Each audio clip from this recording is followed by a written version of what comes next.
agency will investigate bribery allegations made against a former senior aide to Prime Minister Anwar Ibrahim, who has faced questions over his commitment to tackling corruption since coming to office 3 years ago.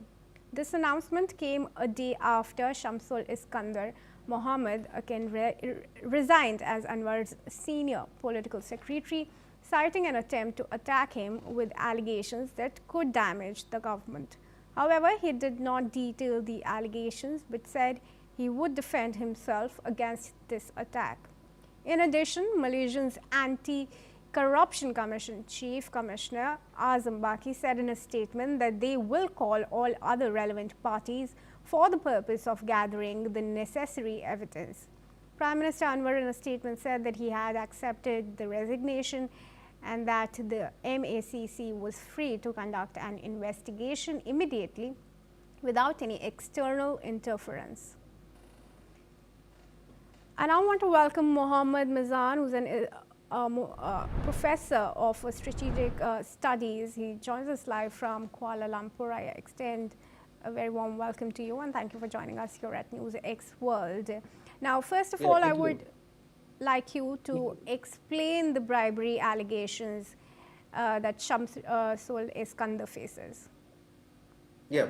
First of all, I think this like a new scandal that erupted in Malaysian politics, shaken many parties in the country, especially the government, incumbent government, which is Pakatan Harapan, led by Anwar Ibrahim as a Prime Minister.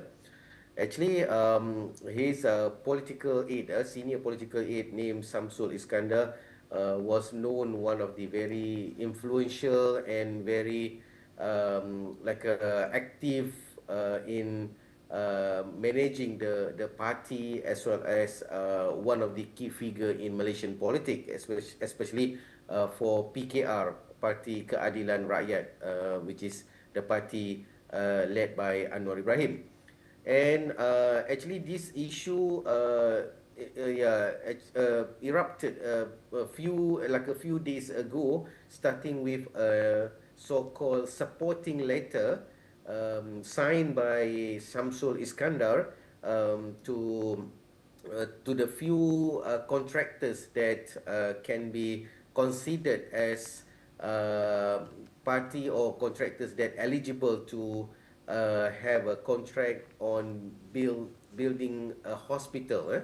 So Shamsul Iskandar actually signed a letter to support these 5 companies to have the consideration from Prime Minister Office and all sorts of related government agencies. But the situation actually not really finished, and then suddenly another issue come up, which is the things that related to his resignation. And the main issue right now is regarding the allegation that he received a 600,000 ringgit Malaysia, so equals about 150,000 US dollar of bribery given by one businessman named Albert Tay.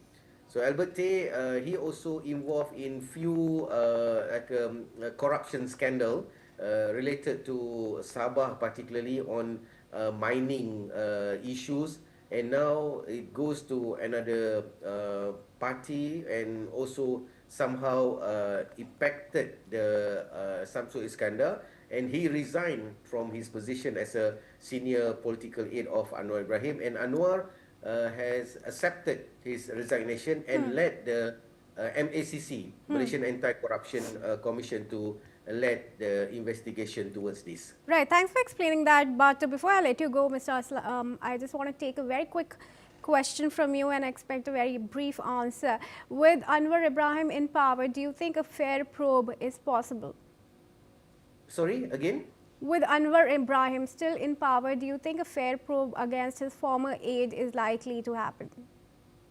Yeah, actually, I think everybody is on the power actually vulnerable to have this kind of allegations, as well as like an opportunity to get involved in such activities, especially related to corruption.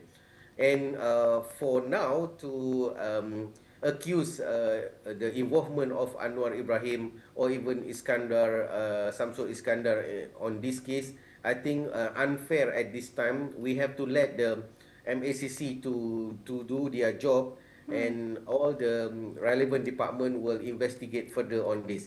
And I think Anwar Ibrahim, basically he act professionally. He let the MACC to do their job, and he also accept the resignation of Samsul Iskandar. It means Samsul has no like a position right now in the party, and besides Anwar, it means he's now have no protection. So he's now really depends on the investigation.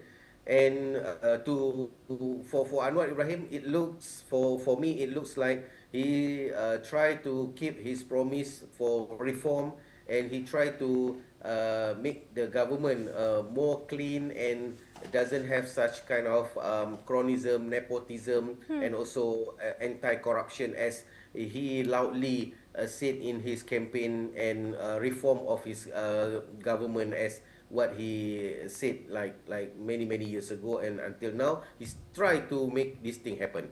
All right. Well, thank you, Professor, for joining us here at NewsX World and sharing that with us. And now, viewers, let's